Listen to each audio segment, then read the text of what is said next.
أعوذ بالله من الشيطان الرجيم ولقد خلقنا الإنسان من سلالة من طين ثم جعلناه نطفة في قرار مكين ثم خلقنا النطفة علقة فخلقنا العلقة مضغة فخلقنا المضغة عظاما فكسونا العظام لحما ثم أنشأناه خلقا آخر فتبارك الله أحسن الخالقين ثم إنكم بعد ذلك لميتون ثم إنكم يوم القيامة تبعثون ولقد خلقنا فوقكم 7 طرائق وما كنا عن الخلق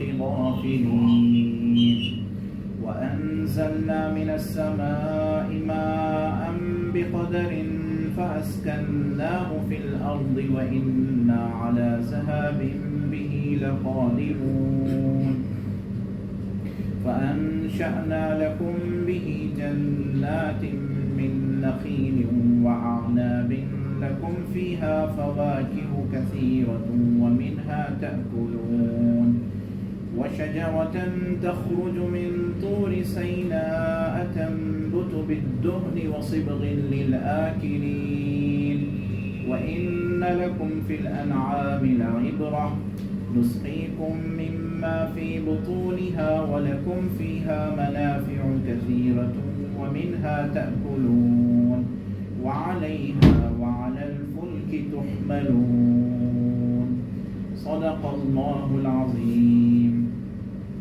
معزز سامعین اکرام، آئیے بہت ہی عقیدت محبت کے ساتھ آقا دو عالم حضرت سیدنا محمد مصطفیٰ صلی اللہ علیہ وسلم کی بارگاہ اقدس میں ہدیۃ الرفاق پیش کرتے ہیں. اللہم صلی علی سیدنا و نبینا مولانا محمد النبی الأمی وعلی آل سیدنا و نبینا مولانا محمد مبارک وسلم. اللہ کے فضل کرم سے گزشتہ جمعہ ہم سورۃ المؤمنون کا آغاز کیے تھے اور ایک درس مکمل ہو چکا، اور آج سورۃ المؤمنون سے دوسرے درس کا آغاز کر رہے ہیں. گزشتہ جمعہ کے درس میں سورۃ المؤمنون کے پہلے رکوع میں پہلی جو آیتیں تھیں 11 آیتیں، اس میں اللہ رب العزت ایمان والوں کی خاص صفات بیان فرمائے، جس کا آغاز ہوا تھا بسم اللہ الرحمن الرحیم قد افلح المؤمنون الذین هم فی صلاتهم خاشعون والذین هم عن اللغو معرضون والذین هم للزکاة فاعلون والذین هم لفروجهم حافظون الا على ازواجهم او ما ملكت ايمانهم فانهم غير ملومين فمن ابتغى وراء ذلك فاولئك هم العادون والذین هم لأماناتهم وعهدهم راعون والذین هم على صلواتهم يحافظون اولئک هم الوارثون الذین یرثون الفردوس هم فیہا خالدون. یہ 11 آیتیں تھیں، اس میں اللہ رب العزت ایمان والوں کی خاص 7 صفات بیان فرمائے تھے، اور پھر اس کے بعد ان کو یہ خوشخبری دے دیے اولئک هم الوارثون، یہ ایمان والے ہیں جن کے اندر یہ صفات پائے جائیں گے، یہی لوگ وارث ہونے والے ہیں. کس کے وارث؟ یرثون الفردوس، جنت الفردوس کے وہ وارث ہونے والے ہیں، اور اس میں وہ ہمیشہ ہمیشہ رہنے والے ہوں گے. آج کے درس میں اللہ رب العزت انسان کی تخلیق کا ذکر فرما رہا ہے. ارشاد ہوتا ہے وَلَقَدْ خَلَقْنَا الْإِنسَانَ مِنْ سُلَالَةٍ مِّن طِينٍ، اور تحقیق کے ہم نے انسان کو پیدا فرمایا من سلالۃ من طین، مٹی کے خلاصے سے. ثم جعلناہ نطفۃ فی قرار مکین، پھر ہم نے اس کو ایک نطفہ بنا دیا، اور وہ نطفہ ایک محفوظ جگہ میں رہ گیا. وہ محفوظ جگہ کیا ہے؟ ماں کے رحم میں. ثم خلقنا النطفہ، پھر ہم نے نطفے کو پیدا کیا، نطفے کو بنا دیا ایک علقہ کی شکل. فخلقنا العلقۃ مضغۃ، پھر ہم نے علقہ کو مضغہ بنایا. مضغہ جیسے ایک گوشت کی جیسی بوٹی ہوتی ہے، اس کو مضغہ کہا جاتا ہے. فخلقنا المضغۃ عظاما، پھر اس گوشت کی بوٹی کو ہم نے کیا کیا؟ ہڈی بنایا. پھر اس ہڈی پر ہم نے گوشت چڑھایا. ثم انشأناه خلقا آخر، پھر ہم نے انسان کو ایک دوسری پیدائش دی. فتبارک اللہ احسن الخالقین، تو اللہ رب العزت بہت ہی بابرکت ذات ہے، بہت ہی بزرگ والا ہے، جو بہترین پیدا کرنے والا ہے، احسن الخالقین ہے. تو ان آیات میں اللہ رب العزت انسان کی تخلیق کے مراحل کا ذکر فرما رہے ہیں. ارشاد فرماتے ہیں سب سے پہلے وَلَقَدْ خَلَقْنَا الْإِنسَانَ مِنْ سُلَالَةٍ مِنْ طِينٍ، تحقیق کہ ہم نے انسان کو پیدا فرمایا مٹی کے خلاصے سے. یہاں انسان سے مراد تمام نوع انسانی مراد ہے، تمام انسان اس میں داخل ہے، یا پھر انسان سے مراد حضرت سیدنا آدم علیہ السلام، کہ اللہ رب العزت نے حضرت آدم علیہ السلام کو سب سے پہلے مٹی سے پیدا فرمایا، پھر حضرت آدم علیہ السلام کے جسم کے ایک حصے سے حضرت حوا علیہ السلام کو پیدا فرمایا، پھر ان دونوں کے ذریعے سے اللہ رب العزت آپ ان کی ذریت کو پیدا فرمایا. وَخَلَقَ مِنْهُمَا وَبَثَّ مِنْهُمَا رِجَالًا كَثِيرًا وَنِسَاءً، کہ ہم ان دونوں کے ذریعے سے تمام لوگوں کو پیدا فرمائیں. اب یہاں پر قرآن میں جب انسان کی تخلیق کا ذکر آتا ہے تو مختلف مقامات پر قرآن میں اللہ رب العزت نے انسان کی تخلیق کے پیدائش کا ذکر فرمایا. تو کہیں فرمایا کہ ہم نے انسان کو مٹی سے پیدا فرمایا، تراب. جیسے ہم سورۃ الحج کے ابتدا میں پڑھے تھے، یا ایھا الناس انا خلقناکم من تراب، کہ اے ایمان اے لوگوں ہم نے تم کو مٹی سے پیدا فرمایا، من تراب. پھر کہیں جو ہے پانی کا ذریعہ، پانی کا ذکر ہوتا ہے کہ ہم نے تم کو جو ہے پانی سے پیدا نہیں کیا، ایک نطفے سے پیدا نہیں کیا، من نطفہ. پھر کہیں فرماتا ہے وَلَقَدْ خَلَقْنَا الْإِنسَانَ مِنْ صَلْصَالٍ مِنْ حَمَإٍ مَسْنُونٍ. پھر اب یہاں پر کیا ذکر ہو رہا ہے، وَلَقَدْ خَلَقْنَا الْإِنسَانَ مِنْ سُلَالَةٍ مِنْ طِينٍ، کہ ہم نے انسان کو مٹی کے خلاصے سے پیدا فرمایا، مِنْ سُلَالَةٍ مِنْ طِينٍ. تو اب یہ اتنے ذکر ہے، تو اس سے جو ہے کچھ لوگ یہاں پر یہ اعتراض نہ کریں کہ قرآن میں جو ہے انسان کی تخلیق کا ایک مرتبہ ایک جگہ ایک ذکر ہو رہا ہے، ایک جگہ ایک ذکر ہو رہا ہے، ایک جگہ ایک ذکر ہو رہا ہے. پھر جو ہے سورہ علق میں فرمایا اقرأ بسم ربک الذی خلق، خلق الانسان من علق، وہاں پر علق کا ذکر آتا ہے. تو اس میں تضاد ہے، تو یہ اس میں تضاد نہیں ہے، بلکہ اللہ رب العزت نے جو مختلف چیزوں سے انسان کو پیدا کرنے کا ذکر فرمایا ہے، اس کا مطلب یہ ہے کہ یہ انسان کی تخلیق کے مراحل ہے. انسان کی تخلیق کے اللہ نے انسان کو مٹی سے بھی پیدا فرمایا، جیسا کہ حضرت آدم علیہ السلام ہے. اللہ تعالیٰ نے انسان کو نطفے سے بھی پیدا فرمایا، وہ بھی صحیح ہے. اللہ تعالیٰ نے انسان کو علق سے، خون کے ایک جیسا منجمد ہو جاتا ہے، جیسے خون کا ایک شکل ہو جاتا ہے جو جم جاتا ہے، اس سے بھی پیدا فرمایا. یہ تمام چیزیں صحیح ہیں، پر یہ انسان کی تخلیق کے مراحل ہے. اب یہاں پر ارشاد ہوتا ہے وَلَقَدْ خَلَقْنَا الْإِنسَانَ، کہ ہم نے انسان کو پیدا فرمایا مٹی کے خلاصے سے. یہاں پر تین کا لفظ آیا ہے. سورہ حج میں تراب کا ذکر آیا تھا. تراب اور تین دونوں مٹی کو ہی کہا جاتا ہے، پر تین ایسی مٹی کو کہتے ہیں جو چکنی مٹی ہوتی ہے، جس میں کیچڑ ہوتا ہے. تو اس کے خلاصے سے، مٹی سے نہیں بلکہ مٹی کے خلاصے سے. سلالہ کسے کہتے ہیں؟ ایک خلاصہ، کوئی چیز کا خلاصہ ہوتا ہے، یا کوئی چیز کی جو اصل جو چیز ہوتی ہے، جیسے مٹی ہے، مٹی کا جو اصل جو چیز ہے، اس کی اصل کوالٹی جو ہے وہ لے لے، اس کے ذریعے سے اللہ تعالیٰ نے انسان کو پیدا فرمایا. من سلالۃ من طین، مٹی سے پیدا فرمایا. ثم جعلناہ نطفۃ فی قرار مکین، پھر مٹی سے پیدا فرمایا، پھر اس کے بعد ہم نے اس کو کیا کر دیا، ایک نطفے کی شکل بنا دیا، ایک نطفہ بنا دیا. اور وہ نطفہ کیا ہے؟ ایک محفوظ جگہ پر اللہ تعالیٰ نے اس کو رکھ دیا. وہ کیا ہے؟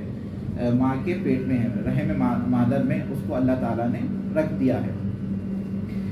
اب یہاں پر علماء کرام فرماتے ہیں کہ اللہ تعالیٰ نے جب بھی انسان کی تخلیق کا ذکر فرمایا اور پھر یہ فرماتا ہے کہ ہم نے انسان کو مٹی سے پیدا فرمایا، تو اصل جو پیدائش ہے انسان وہ حضرت آدم علیہ السلام ہے. پھر آپ کے ذریعے تمام ذریت کو پیدا کیا گیا.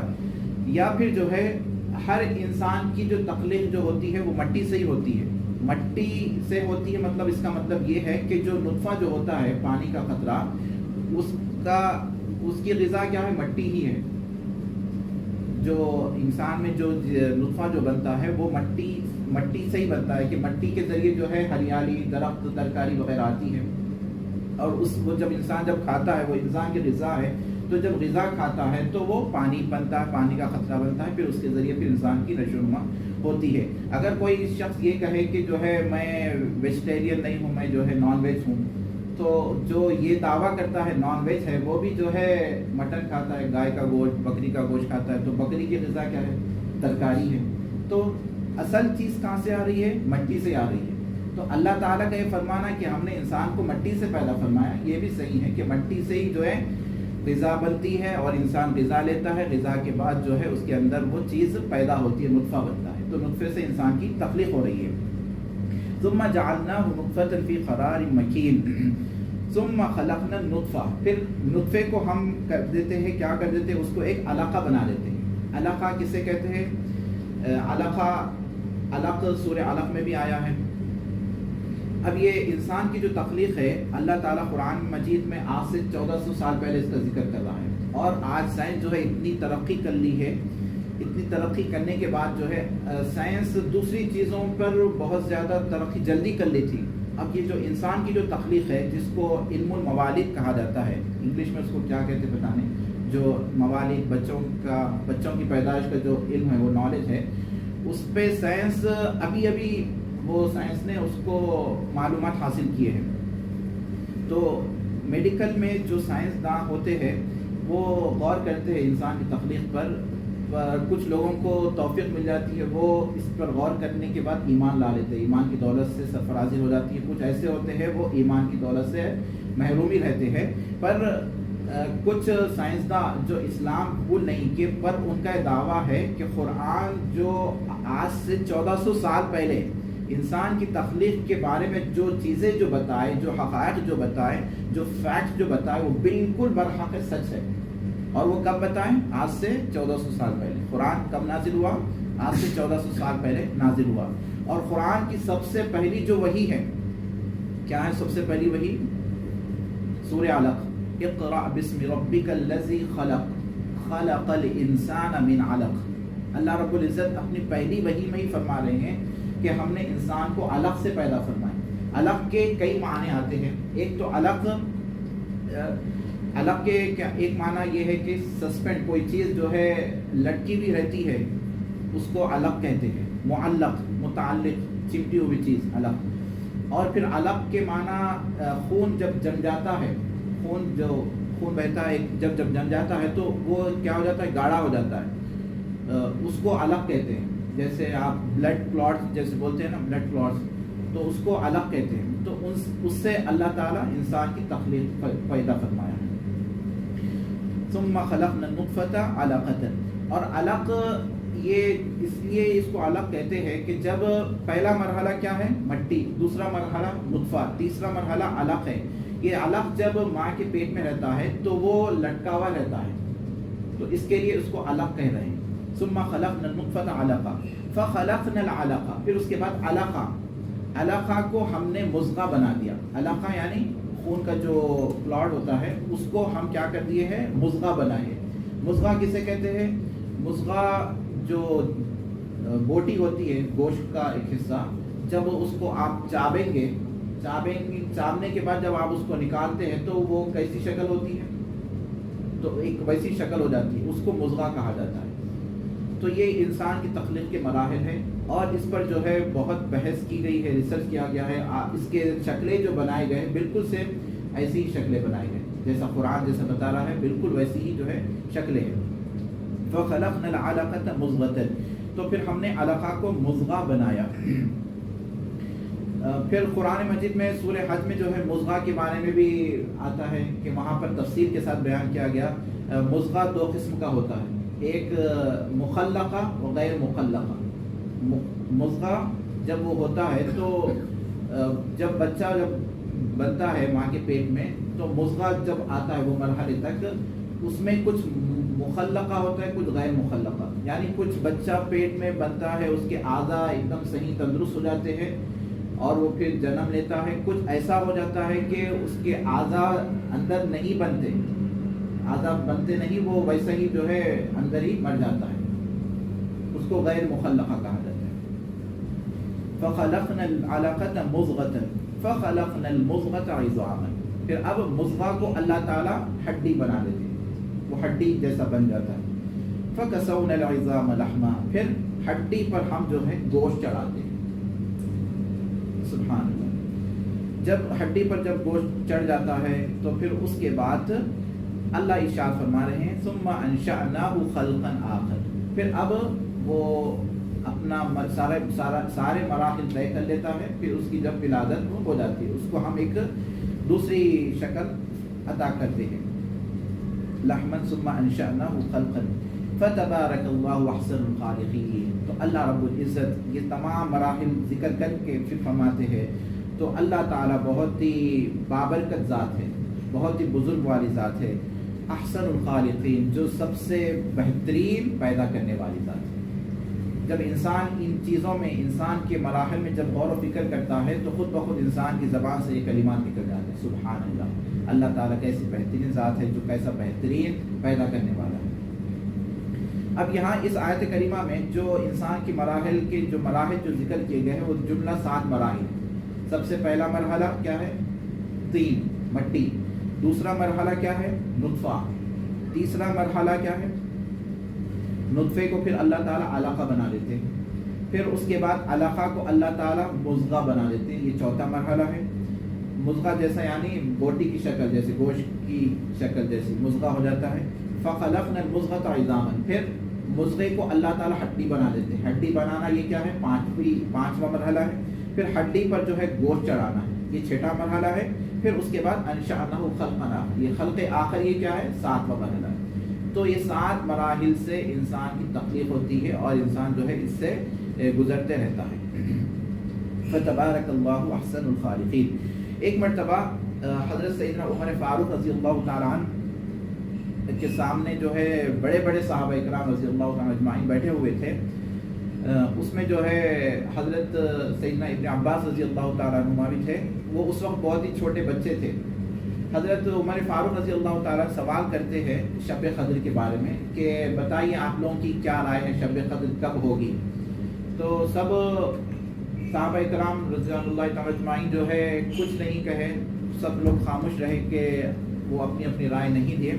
جب حضرت سیدنا ابن عباس رضی اللہ تعالیٰ عنہ سے جب پوچھا گیا بتائیے آپ کی کیا رائے ہے، تو اس وقت بچے ہی تھے تو وہ کہنے لگے اے امیر المؤمنین، اللہ تعالیٰ نے جو ہے 7 آسمان بنائے ہیں، اللہ تعالیٰ نے جو ہے ہفتے کے دن 7 رکھے ہیں، اللہ تعالیٰ اسی طرح 7 عدد کو بہت زیادہ پسند کرتے ہیں.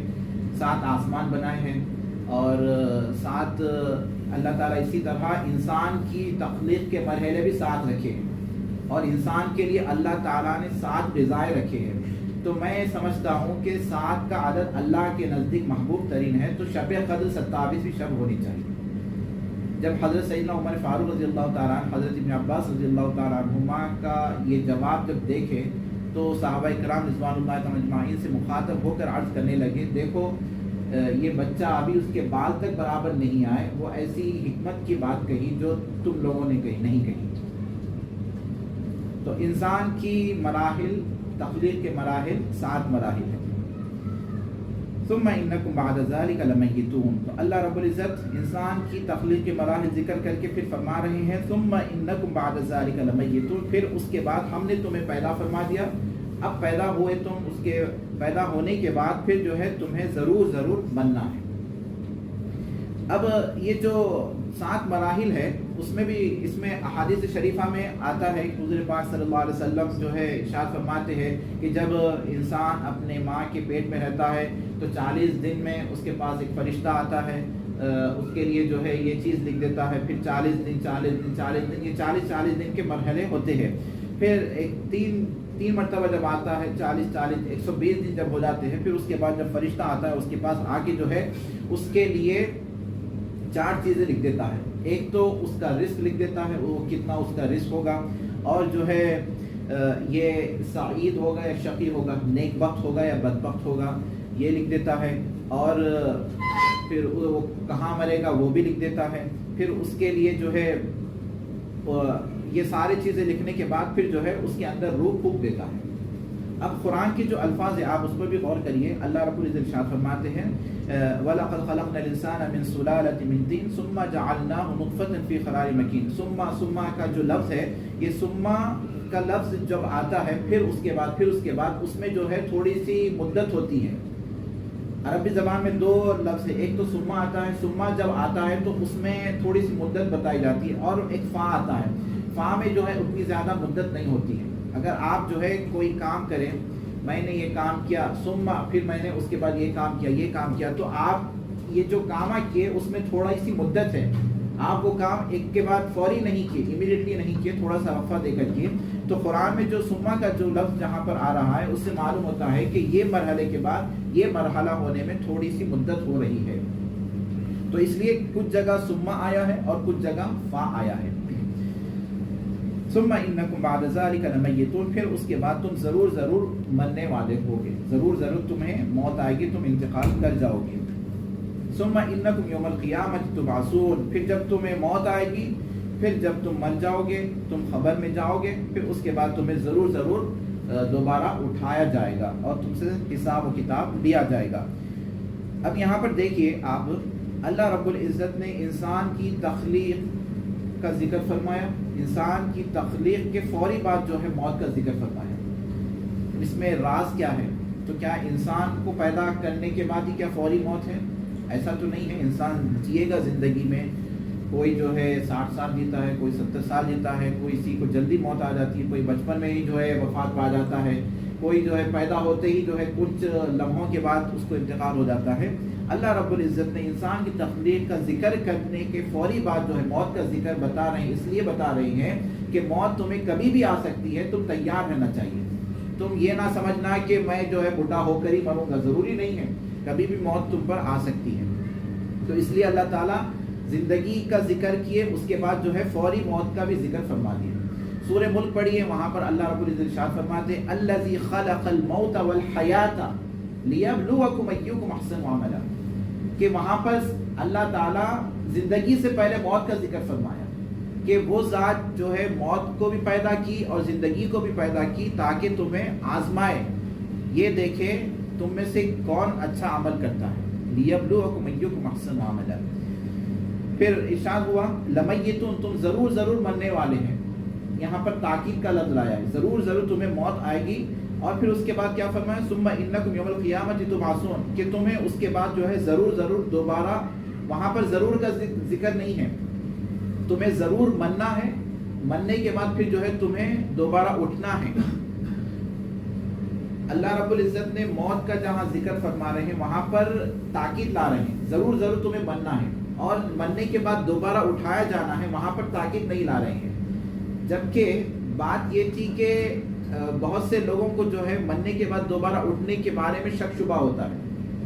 شک شبہ کس چیز میں ہے؟ مرنے کے بارے میں کسی کو شک شبہ نہیں ہے. کوئی شک ہے کسی کو موت, کوئی کسی کو ڈاؤٹ نہیں ہے نا, موت تو آنے ہی والی ہے, سب کو آنے والی ہے, یہ چیز تو واضح ہے, کلیئر ہے.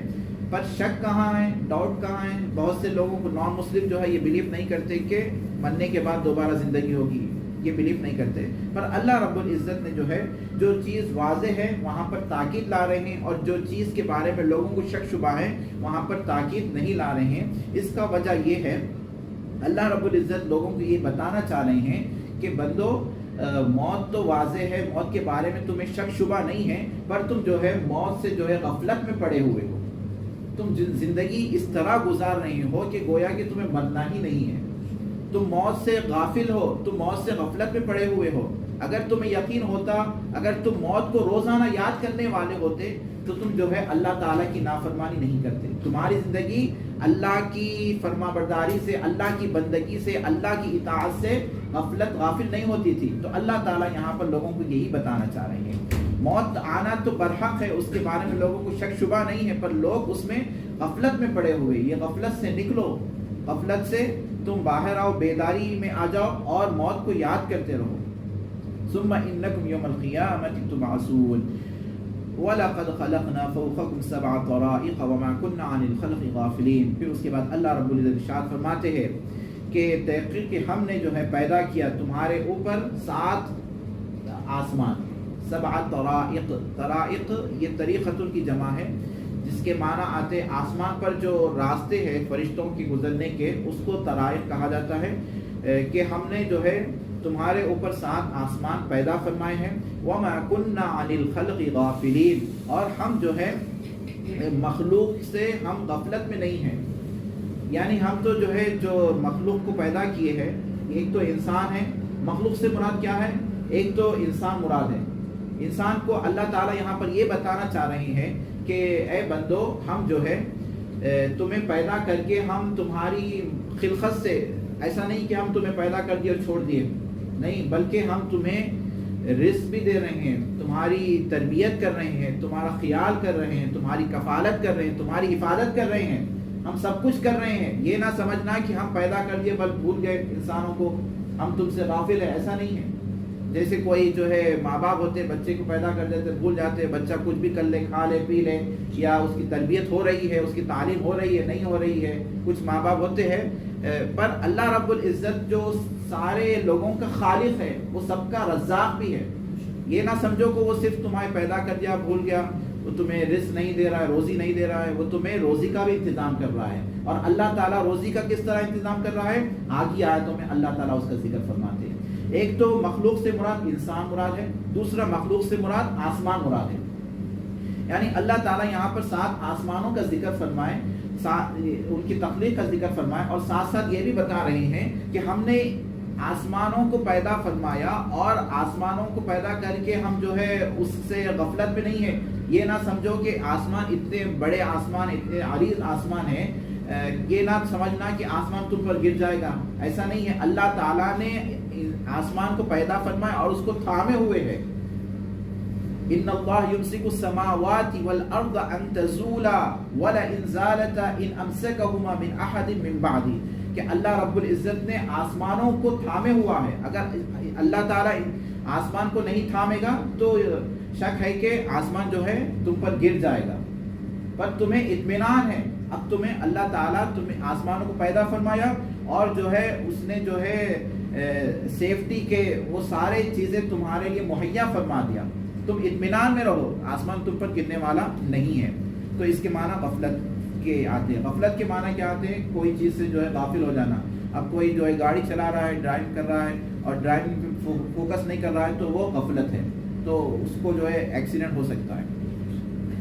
وَمَا كُنَّا عَنِ الْخَلْقِ غَافِلِينَ وَأَنزَلْنَا مِنَ السَّمَاءِ مَاءً. تو اللہ تعالیٰ انسان کو پیدا فرمایا، اور انسان کے لیے جو ہے اس کی غذا کا کس طرح انتظامات فرمائے.